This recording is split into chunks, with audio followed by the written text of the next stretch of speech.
আমি কৃতজ্ঞ আপনার কাছে। আপনি আপনার ভাইয়ের জন্য অনেক খরচ করেছেন।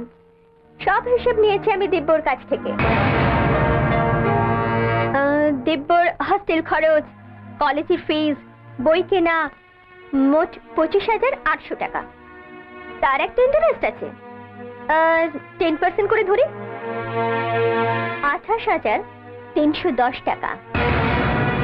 আমি আপনাকে তার ডাবল দিলাম। নিন, আজকের পর থেকে দিব্যর সঙ্গে আপনার নামটা না জড়ালেই বাধিত হব।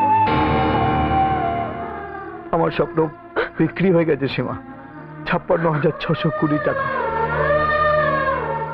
আমার দিব্য আমাকে সবকিছু ফেরত দিয়ে দিয়েছে, সুদ সমেত। দিব্যর আর আমার উপর কোনো ঋণ নেই। রেখে দাও সীমা, আমার স্বপ্ন বেচার টাকা। একে বুকে আগলে রেখে দাও, একে বুকে আগলে রেখে দাও।